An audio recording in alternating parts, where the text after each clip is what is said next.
Terrorist Pakistani army ने मारे। TTP ने कभी भी पाकिस्तान की ड्यूरेंट लाइन को नहीं माना, और टीटीपी ये समझती है कि पाकिस्तान ने जो फेंसिंग लगाई है ड्यूरेंट लाइन में, उसने जो पश्तून का इलाका है हम्म। उसको दो हिस्सों में बांट दिया। और क्योंकि और ये बात तालिबान भी भली भांति समझता है। अब जैसा कि आपने सुना होगा, और ये कहावत भी है कि भाई अगर आप सांप पालते हैं तो कभी ना कभी आपको भी काटेंगे। जी।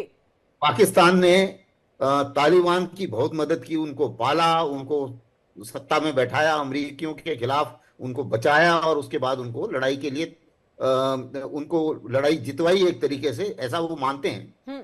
लेकिन कहने की बात यह है कि किसी भी हालत में जब आप ऐसे लोग, जब इस किस्म के ग्रुप को जब आप मदद करते हैं, हम्म। तो जाहिर है कि ग्रुप आपकी तरफ भी पलट सकता है। और पलटने का कारण है कि अफगानिस्तान की हिस्ट्री में किसी ने भी ड्यूरेंट लाइन को नहीं माना। हम्म। पाकिस्तान की एक मिसकैलकुलेशन थी, वो ये सोच रहे थे कि अगर हम तालिबान को मदद करेंगे और तालिबान पावर में आ जाएगा, तो शायद ये ड्यूरेंट लाइन मान जाएंगे, और हमें वो बोलते हैं कि जी हमें जगह ज्यादा मिल जाएगी कि इंडिया इंडिया के खिलाफ हम अंदर अफगानिस्तान की जंग में बैठ जाएंगे ना। ऐसा वो मानने के लिए तैयार नहीं है। दूसरी चीज, तो ये एक मिस कैलकुलेशन थी कि वो शायद मान जाएंगे, वो मानने को सवाल ही पैदा नहीं होता कि वो तैयार हो जाए। दूसरी मिस कैलकुलेशन इनकी ये थी कि तालिबान से इन्होंने प्रॉमिस लिया था कि हम्म। जी मैं आपके पाकिस्तान के अंदर टेररिज्म की मदद नहीं करूंगा। अब देखिए, टेररिज्म को मदद करने वाला देश दूसरे टेररिस्ट से प्रॉमिस ले रहा है। हम्म। जब इन्होंने अपना प्रॉमिस कभी पूरा नहीं किया, तो जाहिर है कि दूसरा क्यों पकड़ेगा। तो बिल्कुल। उसकी दूसरी मिसकैलकुलेशन ये थी कि वो समझते थे कि शायद टीटीपी और तालिबान ये अलग अलग हैं। ये अलग अलग नहीं है, ये एक ही है। और तालिबान की लड़ाई में टीटीपी का बहुत बड़ा हाथ है। हम्म। तो सवाल ही नहीं पैदा होता कि तालिबान और टीटीपी एक दूसरे को डाइवोर्स कर दें या एक दूसरे से अलग हो जाएं। ये दूसरी मिसकैलकुलेशन थी। अब क्या हुआ कि तालिबान, ये टीटीपी ये समझता है कि खैबर पख्तूनख्वा मेरा इलाका है, यहां पे शरिया लॉ होना चाहिए, जो कि पाकिस्तान को मंजूर नहीं है। हम्म। टीटीपी ने पाकिस्तान आर्मी के ऊपर बहुत हमले करे हैं। अब दूसरी मुसीबत पाकिस्तान की क्या है कि चीनी मारे गए हैं 23 वहां पर, जब से सीपीसी की कार्रवाई शुरू हुई हम्म। है, चाइना पाकिस्तान इकोनॉमिक कॉरिडोर की। अब चीनी इनके ऊपर जोर डाल रहे हैं कि या तो आप सिक्योरिटी यहां पर दुरुस्त कीजिए, नहीं तो हम अपनी सिक्योरिटी फोर्सेस को भेजेंगे, क्योंकि हमें तो अपने जो हमने पैसा लगाया उसको तो बचाना है। हम्म। तो उससे दूसरी ये उनके सामने कंपल्शन आ गई, तो उन्होंने एयर स्ट्राइक कर दी। अब जैसा कि आपने बिल्कुल कमेंट्री में भी बिल्कुल सही कहा, तालिबान के लड़ाके ना तो इतने कमजोर हैं, और उन्होंने इतनी बड़ी बड़ी महाशक्तियों को जब एक तरीके से पछाड़ा है, जी। तो उसमें लेकिन एक प्रॉब्लम यह है तालिबान की कि उनके पास उतने एयर एसेट्स नहीं है। हम्म। तो एयर स्ट्राइक के मामले में तो पाकिस्तान का पलड़ा भारी है। हम्म। लेकिन तालिबान जब जवाब देगा, तो वो जवाब एयर स्ट्राइक से नहीं देगा। कुछ बॉर्डर के ऊपर कुछ हमले होंगे, और टेरर अटैक ज्यादा हो जाएंगे, क्योंकि इस चीज में वो माहिर है। तो ऐसा मेरा मानना है कि आगे के अभी इसके जवाब में, इन एयर स्ट्राइक्स के जवाब में 46 लोगों की मौत हुई है, और अब आप देखेंगे कि पाकिस्तान के अंदर टेरर अटैक और ज्यादा बढ़ जाएंगे। बढ़ जाएगा। मेजर जनरल वीके दत्ता जी, आपके पास हम आएंगे। जिस तरह से यहाँ पर देखिए कि एक तरह से मिडिल ईस्ट को अगर हम देख लें, तो वहां पर जंग लगातार जारी है, एक तरह से धधक रही है मिडिल ईस्ट की अगर हम बात कर लें। ऐसे में 15,000 से ज्यादा तालिबानी लड़ाकों का पाकिस्तान की तरफ रुक कर जाना, क्या आगे किसी जंग की तरफ इशारा कर रहा है कि अब जो ये जंग है वो जबरदस्त छिड़ने वाली है, खासतौर से इस एयर स्ट्राइक के बाद? देखिए, ऐसा है कि जो पाकिस्तान की हिस्ट्री है हम्म।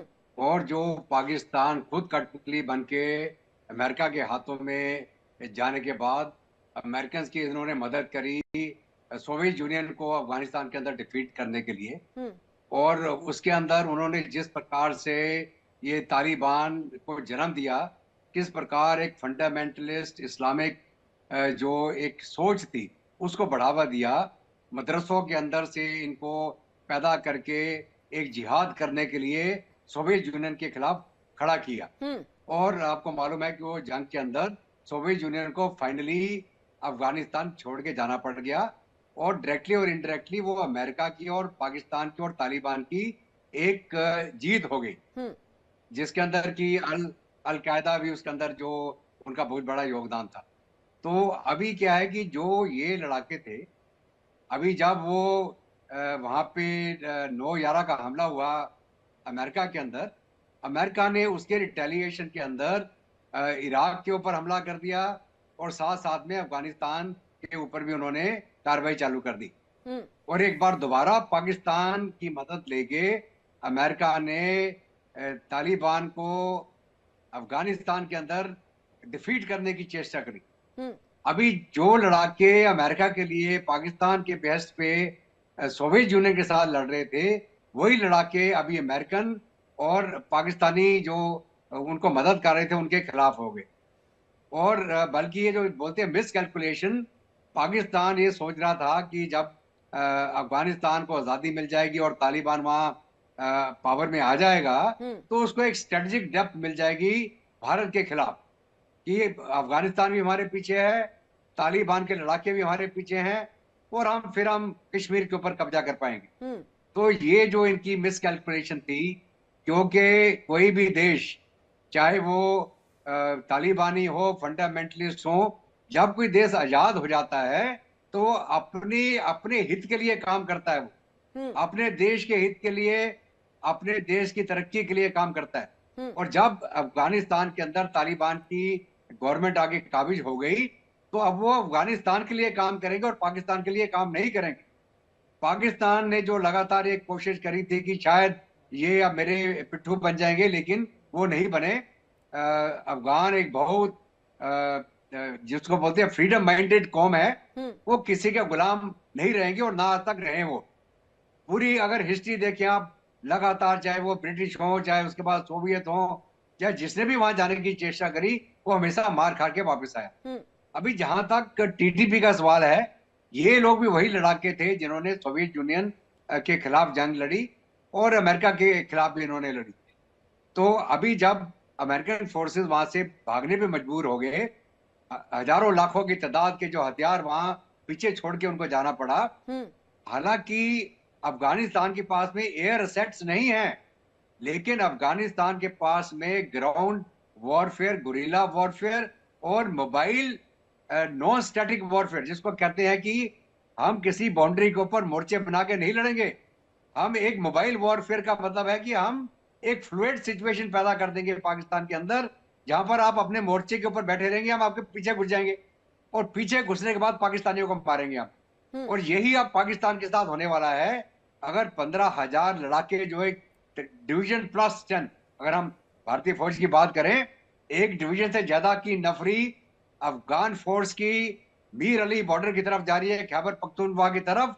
और ये अब मान के चलें कि चाहे हवाई जहाज हो चाहे ना हो, वो पाकिस्तान को एक ऐसी जंग में इन्वॉल्व कर देंगे कि पाकिस्तान की आर्मी स्टैटिक डिफेंस नहीं कर पाएगी और उसकी एयर भी इतनी कामयाब नहीं होगी। जब एक गुत्तम गुत्ते की लड़ाई हो जाती है, आपको ये नहीं पता कि आपका लाइन कहाँ पे, आपकी फ्रंट लाइन कौन सी है, तो वहां पे आप एयर का पावर इस्तेमाल नहीं कर सकते हैं, आप आर्टिलरी भी इस्तेमाल नहीं कर सकते हैं तब।